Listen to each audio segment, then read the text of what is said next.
Breaking news, Tyler Robinson has been named the suspect in the killing of Charlie Kirk, and details surrounding this person are starting to emerge. Kylie, put up the first one.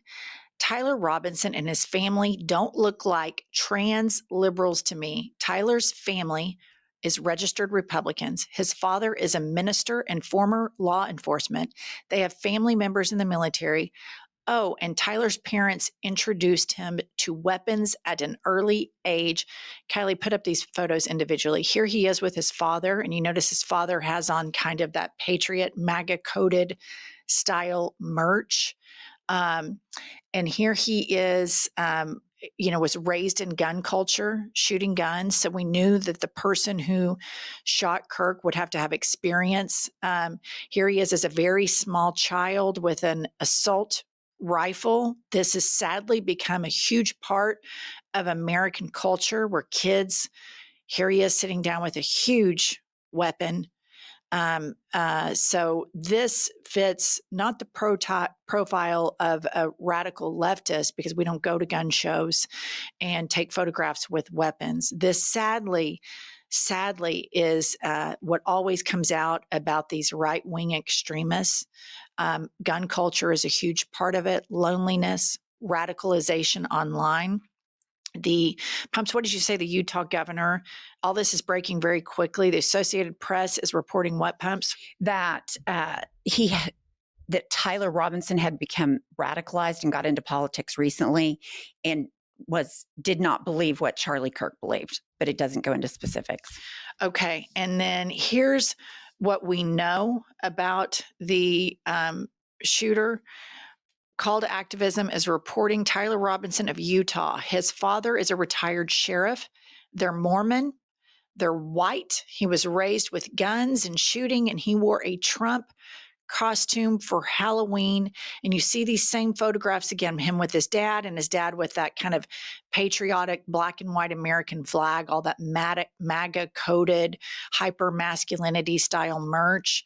And you see the gun in his hands when he is a small child.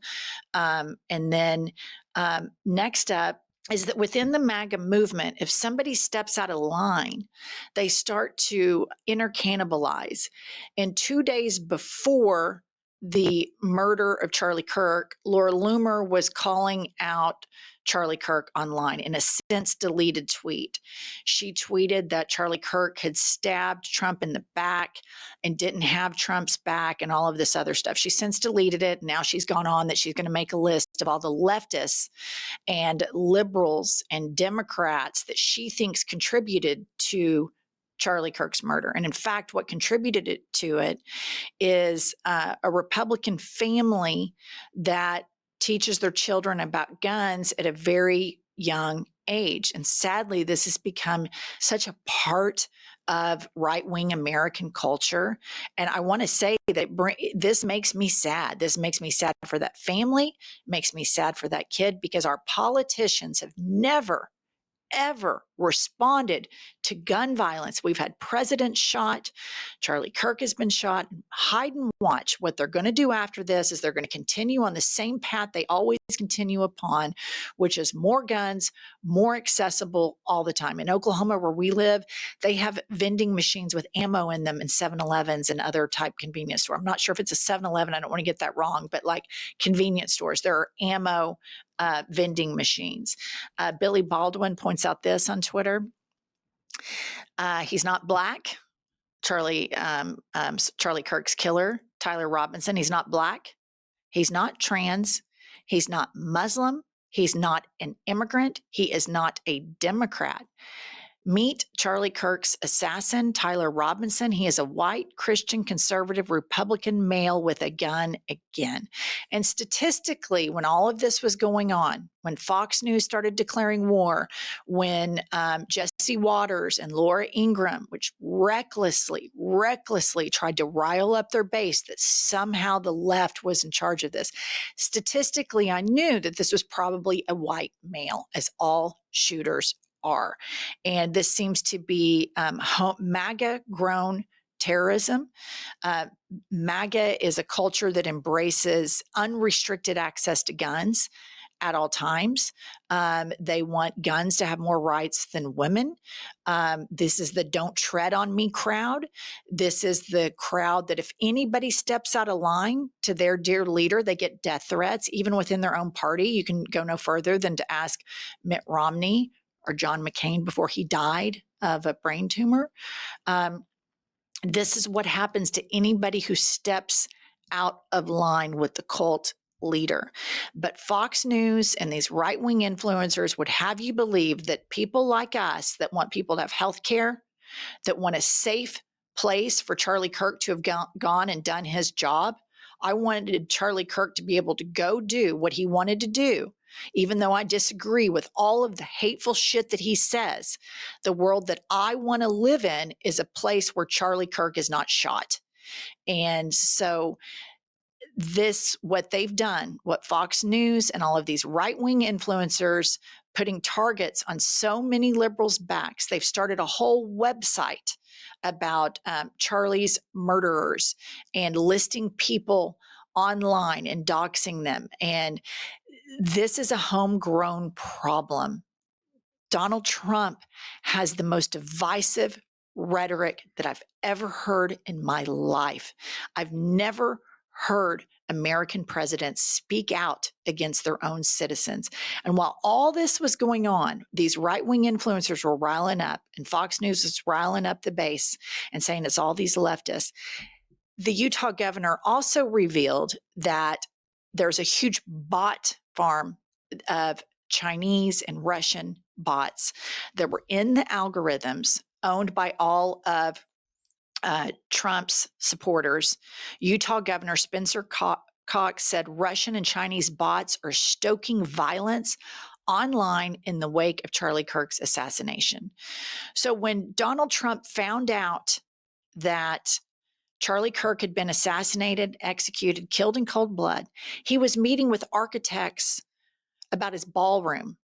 Mind you, the night before, Vladimir Putin sent drones over a NATO nation, Poland.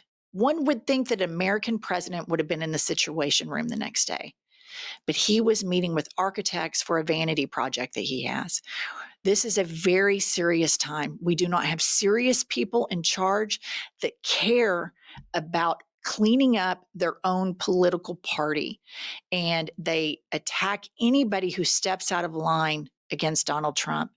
And I want to leave you all with Kash Patel at the press conference this morning. And I want to remind everybody that Kash Patel did a podcast before he was the head of the FBI, and he wore a shirt that said cash money. And he sold ivermectin and all this other snake oil. And all he did was talk about the release of the Epstein files ad nauseum on this podcast. And that was enough for Trump. And he went hard in the paint for Trump. This guy doesn't care about facts. The guy doesn't care about truth. He was a Trump loyalist, is a Trump loyalist. And the FBI has been built off the backs of career law enforcement people. The MAGA Republicans have started just a smear campaign about law enforcement, and they fired people that were career law enforcement people and put Cash Money Patel in charge of the FBI. That's like Pumps and me being in charge of the FBI because we supported Kamala or something. It's insane. All right, play the clip. This is what happens when you let good cops be cops. The FBI and our partners are proud to stand here today together to bring justice to the family of Charlie Kirk. And you know what he's not going to say?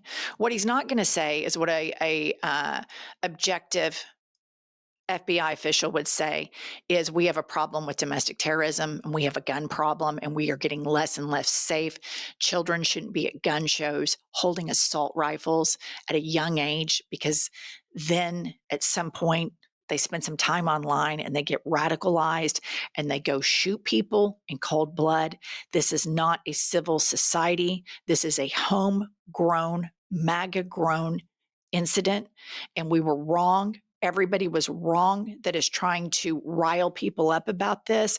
We need to get to the root of the problem, but they don't want to because this administration pardoned all of the January 6th violent offenders. And they have the audacity on Fox News to tell you that the people who want these Trump supporters to have health care and have livable wages and have their Social Security benefits waiting for them, they want to tell you that we're violent, and it's bullshit, and they're liars, and this is homegrown MAGA shit as always. All right, we'll be back later on today. Support our show by click the link below so that we can keep doing this every day. Go buy our book, Life is a Lazy Susan of Shit Sandwiches, and let's keep our community strong, and let's not let these lies and gaslighting deter us from trying to save this democracy. We'll see you all later with more news.